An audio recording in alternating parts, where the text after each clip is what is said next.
just for the record, any similarity in terms of any similarity in the color of my jumper today to the logo that we have is purely coincidental, not intentional at all. So, fantastic speakers today, really great conversations having. What I just briefly about myself, I'm an architect by training, and so I wear two hats. I'm an architect, I work on architectural projects, and I lead the sustainability efforts at HOK London. So I personally find it really fascinating to wear both those hats because it allows me to see both sides of the conversation. Sometimes it can get intense. But around health and well-being, for us at HOK, it's personal. And for the past few months, we have invested and taken a lot of steps heavily around health and well-being.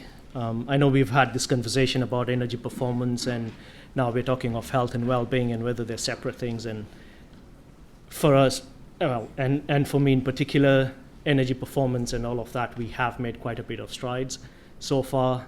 I think we just need to bring up the level and the conversation on health and well-being much higher now.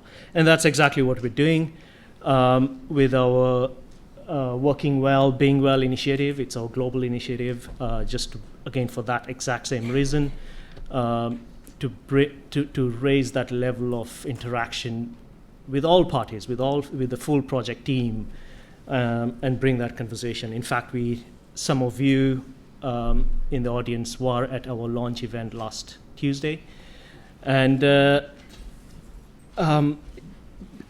together with that, we had also signed a partnership with Delos, which is again very, very important for us. I'm pleased to say, but as of today, we have 26 well APs globally, and our CEO Bill Helmuth is in the advisory board of Delos. So that is just a brief overview in terms of our commitment around health and well-being.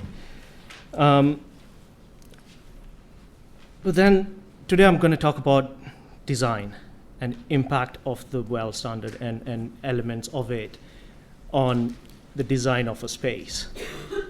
Now, I'm just curious, in fact, from all of you, how many of you think design is a key element or plays a key role in health and well-being? Just a quick show of hands. Oh, fantastic. My job's done. I should just go. Excellent. No, that's it. I totally agree with you, and so did Tom Gale. And I don't know if any of you know him. He's the pioneer of Chrysler. And he did that same thing with Chrysler 300C model quite a while back. When he transformed that, it costed him more, but then he managed to get a lot more returns out of it through the value he created with good design. So what I'm going to share today with you is quite interesting because it's the first time anyone's seeing this, not only just outside HOK, even within HOK, that a lot of people who haven't seen. So it's just 2 or 3 people of us. What we've done is, as part of this overall initiative, just like everyone around here has had tremendous interest around health and well-being, and we've had significant amount of interest from all our clients and partners that we've worked with. So we've tried to find out how can we assist in this process of trying to find the best way to go about the certification process. And so we developed a set of tools, and we call it the deck of cards. So what this deck of cards does is it identifies every feature of the WELL standard, the 100 deck of cards, and I promise you I'm not going to go through them today. It's the ones today are mainly around the layout, and that affects the design. But as you can see, they're very much interconnected with a lot of other disciplines, MEP, FF&E, HR and FM, and impact on the building. element we've also added are the preconditions. So wherever there are preconditions, you will see on the top right, the preconditions will be highlighted. So if I just straight away jump into the key elements that will affect the space, the design and the layout itself. So within the air feature, you have the healthy entrance, and all air within the air feature, it's all about getting rid of all the pollutants within an indoor space. So healthy entrance is about preventing those level of pollutants coming in. So what are you going to have to do? You're going to have to consider revolving doors or a vestibule, a double door vestibule, and or incorporate a walk-off system. So that will impact how you do it. In an existing building, if you don't already have it, you can always refurbish and still integrate a vestibule. Again, this is about ventilation, and this is about getting those spaces within an office that generate a lot of pollutants, like chemical storage units, bathrooms, and copier rooms, and all of that, so that it exhausts all the air directly outside the space.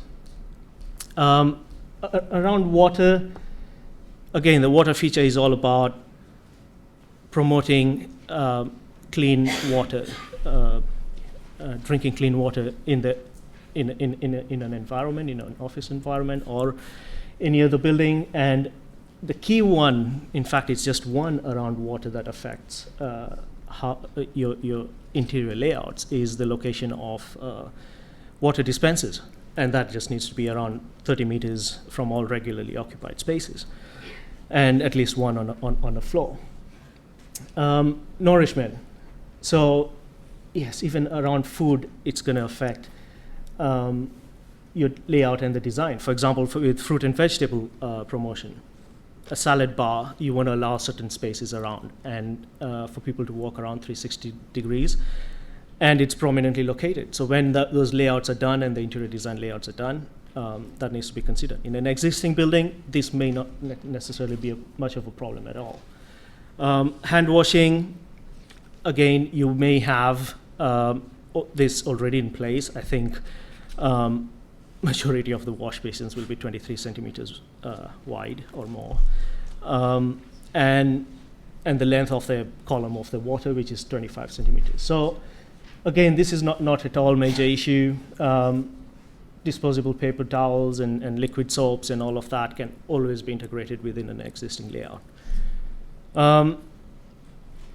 Mindful eating, this is one of my favorite ones, because this is where you're getting everyone to interact and get together and provide that space, that breakout space where they can, instead of eating at the desk, go there. In terms of requirements, within 60 meters of the, all regularly occupied, all regularly occupants, and provide tables and chairs basically for 25% of the staff, which is not much, I think, and other amenities like refrigerators and dishwashing. Then we have light, and this actually does impact a lot on the design, and this will also affect lighting design, which is artificial lighting design, and in fact there's a separate feature for that as well. But it is mainly to ensure that you have adequate amount of light in an internal space.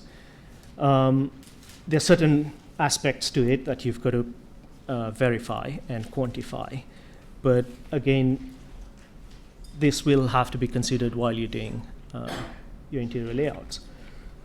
So this is the one that covers the electric light, and I don't know how many of you, but many times you go to these spaces and offices as well, and you're talking to someone right across you, and there's just this light glaring and blaring in your face. And this is again to prevent that, where you're trying to avoid any glare from any other artificial lights. The same with natural daylight, and you want to try and avoid that glare from outside and from the workstations. So this one's pretty easy. 20 degrees, you design your workstations in a way that is 20 degrees from perpendicular from the facade, where you have the windows. And that is for all the desks that are 4.5 meters away from the window. Right to light.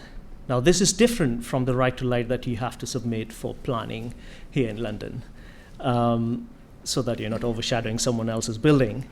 But this right to light is inside your offices, and it is to ensure that majority of your staff, so in this case 75% of the area that is regularly occupied, is within 7.5 meters from the windows, and the same with proximity to the windows.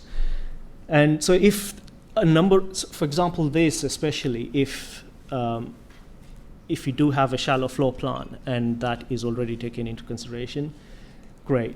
But if you've noticed, this is not it's not a precondition. So there is no that red tab up there, and hence, if you have challenges within an existing building that cannot meet this level of requirement, example, if it's a deep space, you may opt not to go for this particular feature. Daylighting modeling as well. This is to ensure that at least 55% of the space receives 300 lux of daylight, and some of you, as you know, 300 lux is sufficient enough for majority of the tasks within an office environment. Certain intricate tasks may require 500 lux, but otherwise you should be okay. And in fact, what was even interesting in this one is that it should prevent you from having areas with excessive amount of daylight as well, which would cause glare. So 10% of the area should not receive more than 1,000 lux. In terms of fitness, you've got in terms of fitness, this will have a little bit of impact, especially this particular feature, which is interior fitness circulation, and the proximity of the staircase, the location of the staircase, the central location of it, and the stair width as well. And so, in some cases, it may not be a consistent situation. But we've worked on projects, and most recently the BBC Worldwide offices, where it was a design intention, and this was even before the well standard, and it was a conscious design intention to punch a hole through a number of floors, I think 5 or 6 floors, and introduce a central staircase just for this primary reason, for connectivity and interrelationship and collaboration between staff. So as much as, and this is a precondition, if you've noticed the table. So you will be required to have this if it is an existing building, but there are always ways to work around it, and its benefits go way beyond that initial constraints. Physical activity space. I like this one as well because your company may be required to provide gym passes for you. So that's interesting. That is for exterior space if they do not have any physical activity space inside their offices. But if you can provide them, you could do. You're required to have 18.6 square meters plus an additional 0.1 square meters per occupant. Active transportation support, we've already had some conversations on this, so I'm not going to dwell much on it. Bike storage, shower facilities, locker facilities. It is not too different from any other rating systems that we've looked at in the past. Active furnishings, and this is where it's not much, but you've got to provide 3% of your employees with a treadmill desk, bicycle desks, or portable paddle step machines. Now, I'm yet to see this in action, but it'll be interesting to see how you cycle and work at the same time. But I think it's a fantastic way to get a certain level of activity within your daily work. And you've probably heard of the statistics where you actually burn 50 calories more while you're standing than when you're sitting. And that is per hour. So you could be burning a lot if you're using one of the adjustable height desks. In fact, we have one of these in our offices, and it's fantastic because what we have is a adjustable height standing desk, and you could just move it whenever you want. Whenever you're having other meetings or conversations, you could just drop it down. But you have that opportunity to move around. The only challenge was we had all our screens on a pipe on the back of the workstation, so we had to get the screens with the stand so that it can sit on the desk. But I mean, it's part of the adaptability that we are through. In terms of comfort, this is mainly about acoustic and thermal comfort, and also in terms of accessibility. And I don't think shouldn't be much of a problem here. This is a precondition, I don't know, but we have the Part M building regulations, and that should pretty much be okay. There is quite a bit. I mean, Darren also mentioned a bit of the noise and all of that. So I'll jump through all. Well, there's that noise bit, which again, it's mainly for acoustic comfort. And what it would mean is you have to have paneling or partitions within an office space to maintain certain noise levels within an office. This is interesting, and we all go through this problem, olfactory comfort. It's just that smell, fish and chips, curries. It's a Friday afternoon, someone's got that. Or from other places, which I won't mention. But it is to try and look at some of these elements from during the design stage and be able to integrate them, whether it's having hallways or vestibule, negative pressure. And that's why you have MEP as well in there.